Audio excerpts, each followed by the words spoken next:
Hi everyone. So students, आपकी request पे आज हम स्टार्ट करने वाले हैं ऑनलाइन अपनी कोऑर्डिनेशन केमिस्ट्री।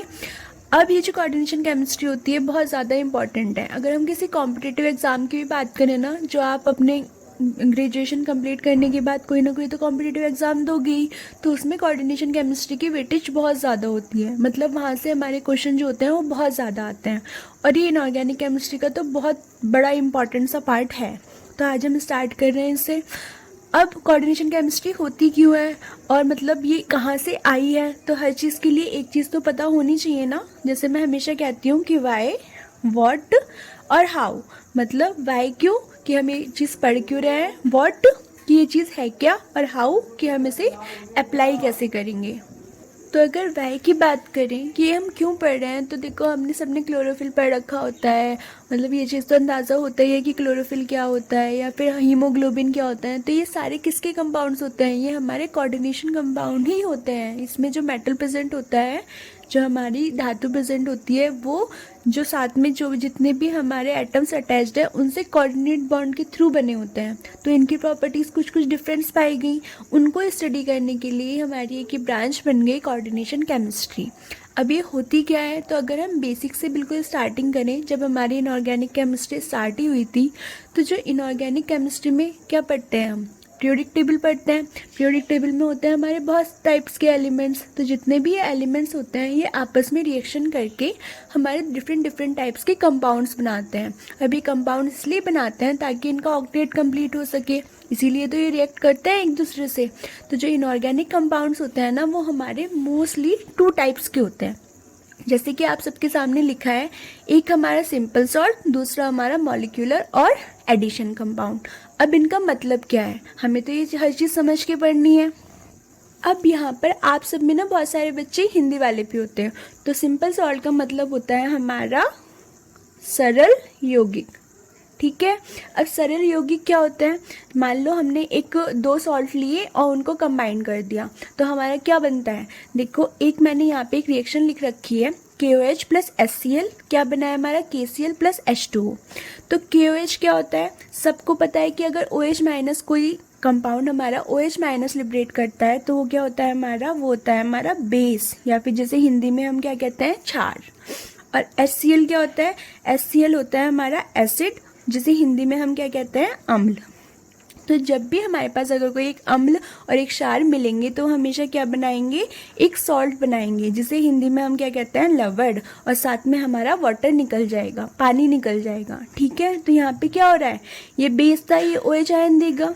ये एसिड है, अम्ल है, तो ये H प्लस देगा। ये OH आयन और H प्लस आयन एक दूसरे को मिलकर क्या कर लेंगे, न्यूट्रलाइज कर लेंगे, जिससे हमारा ये वाटर फॉर्म हो रहा है। तो ये क्या है, इसे तो हम क्या कहते हैं, उदासीन कहते हैं ना। तो ये एक तरीके से कैसी है, न्यूट्रलाइजेशन रिएक्शन है, जिसे हिंदी में हम क्या कहते हैं, उदासीनीकरण अभिक्रिया। ठीक है। तो अगर हम इंग्लिश की बात करें तो सिंपल क्या है, by the neutralisation of an acid by base. मतलब अगर कोई हमारा एसिड प्रेजेंट है और साथ में हमारा कोई बेस है, वो दोनों आपस में मिलकर क्या कर रहे हैं, एक दूसरे को न्यूट्रलाइज कर रहे हैं, उदासीन कर रहे हैं। तो इस रिएक्शन को हम क्या कह देंगे, न्यूट्रलाइजेशन रिएक्शन या फिर उदासीनीकरण क्रिया, अभिक्रिया।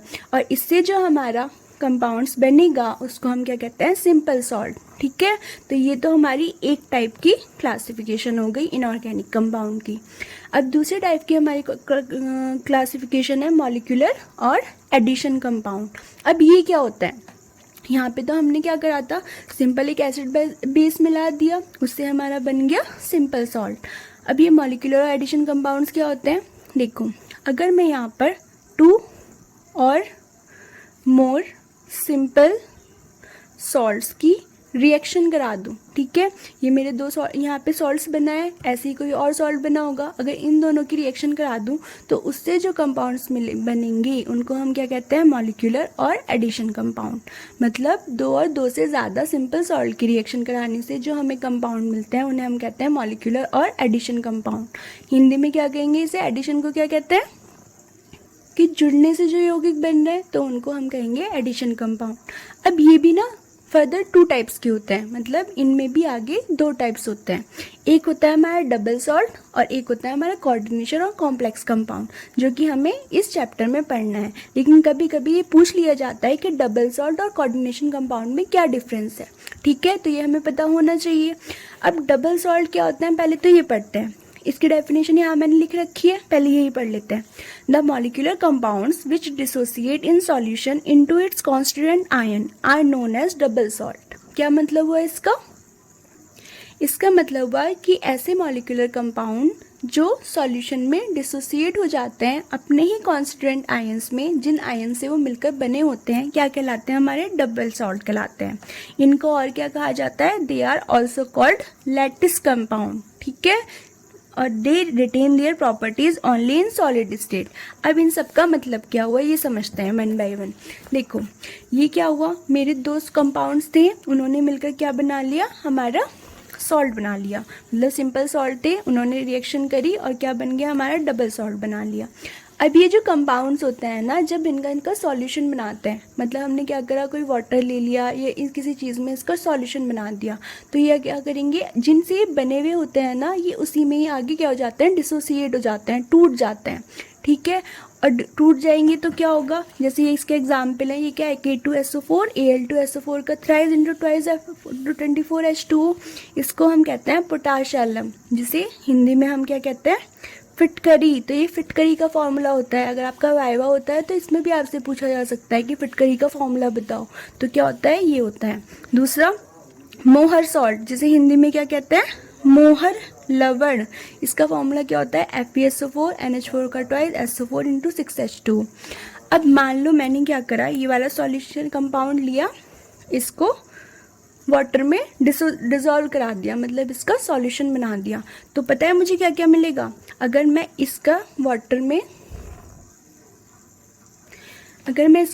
में डिसॉल्व करा के सॉल्यूशन बनाऊँ ना, तो जो मेरा सॉल्यूशन होगा वो क्या देगा? वो Fe2+ का भी टेस्ट देगा, SO4 2- का भी टेस्ट देगा, NH4+ का भी टेस्ट देगा, ठीक है, क्योंकि इसमें क्या क्या प्रेजेंट है? एक तो Fe आयन प्रेजेंट है, एक ये सल्फेट आयन प्रेजेंट है, एक ये अमोनियम आयन प्रेजेंट है, तो ये इन सब का अलग अलग टेस्ट देगा। क्यों? क्योंकि वाटर में डिसॉल्व कराने पर ये डिफरेंट आयन में डिसोसिएट हो जाएंगे, ठीक है ना। तो इसका और लास्ट वाली लाइन का क्या मतलब था? They retain their properties only in solid state. मतलब जब ये सॉलिड स्टेट में होते हैं, ठोस अवस्था में होते हैं, तभी ये क्या करते हैं? ये अपनी प्रॉपर्टीज शो करते हैं या फिर स्टेबल होते हैं, ठीक है, समझ में आया। क्योंकि अगर हम इसका सॉल्यूशन बना लेंगे तो ये अपने आयंस में डिसोसिएट हो रहे हैं, तो ये स्टेबल नहीं हो पाए और इसलिए इनकी आइडेंटिटी भी वहाँ पर नहीं रह पाएगी। तो ये होते हैं हमारे डबल सॉल्ट।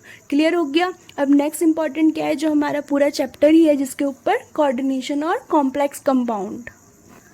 अब होते तो ये भी एडिशन कंपाउंड ही है, मतलब हमने सिंपल सॉल्ट्स लिए और उनको मिला दिया, तो उनकी रिएक्शन से क्या बना? हमारे कोऑर्डिनेशन या फिर कॉम्प्लेक्स कंपाउंड बन गया। लेकिन इन दोनों में क्या डिफरेंस है? तो वो डिफरेंस हमें पता चलेगा इसकी डेफिनेशन से। अब डेफिनेशन क्या है? They can be defined as a molecular compound that result from the combination of 2 और more simple stable molecular compound. मतलब इनको ऐसे डिफाइन किया जा सकता है कि ये वो मॉलिक्यूलर कंपाउंड है जो 2 या 2 से अधिक सिंपल स्टेबल मॉलिक्यूलर कंपाउंड के कॉम्बिनेशन से बनते हैं। मतलब 2 या 2 से अधिक सिंपल स्टेबल कंपाउंड को अगर हम मिला रहे हैं, उनको कंबाइन करा रहे हैं, कॉम्बिनेशन करा रहे हैं, तो हमें ये कंपाउंड्स मिलेंगे, ठीक है। एंड रिटेन्स, इंपॉर्टेंट सबसे टर्म क्या है? Retains its identity in the solid as well as in the dissolve state. मतलब इनकी जो इनकी आइडेंटिटी होती है ना, मतलब ये स्टेबल किस किस में होते हैं? ये सॉलिड स्टेट में तो स्टेबल होते ही हैं, साथ में ये डिसॉल्व स्टेट में भी स्टेबल होते हैं। मतलब अगर मैं इन कंपाउंड्स का वाटर या फिर किसी भी चीज़ में सॉल्यूशन बना दूं, तो ये फर्दर अपने आयंस में डिसोसिएट नहीं करेंगे, ये जैसे थे ये वैसे ही रहेंगे। जैसे अगर हम इसका देखें तो एग्जाम्पल क्या है इसका? K4FeCN6 potassium ferrocyanide. तो अगर मैं इसका सॉल्यूशन बना दूं तो ये किस किस में ब्रेक होता है? एक तो ये 4K+ में और FeCN6 4- में ब्रेक करता है, ठीक है। ये 4K+ अलग हो गया, ये FeCN6 4- अलग हो गया। अब अगर मैं इस FeCN6 का क्या करूं, टेस्ट करूं, तो मुझे यहाँ पर Fe+2 का टेस्ट नहीं मिलता, Cn- का टेस्ट नहीं मिलता। क्यों? क्योंकि ये स्टेबल फॉर्म में है, ये फर्दर ना यहाँ से डिसोसिएट नहीं होते हैं। अगर आपको यहाँ समझ में नहीं आ रहा तो यहाँ समझते हैं। जैसे मेरे पास एग्जाम्पल था K4FeCN6, ठीक है, इसको मैंने डिसॉल्व कराया तो ये 4K+ तो इस वाले ब्रैकेट से बाहर है, तो ये तो अलग हो जाएगा। लेकिन जो भी इस ब्रैकेट के अंदर प्रेजेंट होता है ये फर्दर डिवाइड नहीं होता, ये फर्दर क्या कह सकते हैं, डिसोसिएट नहीं होता है, ठीक है। तो इसी कॉम्प्लेक्स को हम क्या कहते हैं, कोऑर्डिनेशन कंपाउंड कहते हैं, या फिर कॉम्प्लेक्स कंपाउंड कहते हैं, जटिल यौगिक। क्यों? क्योंकि ये फर्दर जो है वो अपने आयंस में डिसोसिएट नहीं कर रहा है। इसको डिसॉल्व कराने पे हमें Fe+2 और Cn- नहीं मिलता है। हमें क्या मिलेगा? सिर्फ ये मिलेगा, ये डिसोसिएट नहीं करेगा। तो ये सॉलिड स्टेट में और एज वेल एज जो हमारा सॉल्यूशन स्टेट है या फिर डिसॉल्व स्टेट में, उसमें इसकी आइडेंटिटी वैसी की वैसी ही रहती है। तो इसकी एक्स्ट्रा स्टेबिलिटी होने की वजह से हम कोऑर्डिनेशन कॉम्प्लेक्सेस को या फिर कोऑर्डिनेशन कंपाउंड को अलग से स्टडी करते हैं, ठीक है। तो फर्स्ट क्वेश्चन जो हमारे एग्जाम के पॉइंट ऑफ व्यू से बनता है वो क्या बनता है, डबल सॉल्ट और कोऑर्डिनेशन कॉम्प्लेक्सेस में क्या डिफरेंस है।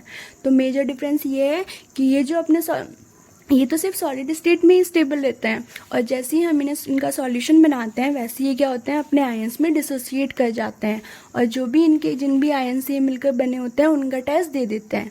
जबकि जो कोऑर्डिनेशन कॉम्प्लेक्सेस होते हैं वो होते तो एडिशन कंपाउंड्स ही हैं, लेकिन ये डिसॉल्व कराए जाने पर, सॉल्यूशन बनाए जाने पर अपने आयंस में फर्दर डिसोसिएट नहीं करते हैं, और ये एक्स्ट्रा स्टेबल होते हैं। मतलब ये सॉलिड स्टेट और डिसॉल्व स्टेट दोनों में ही अपनी आइडेंटिटी बरकरार रखते हैं।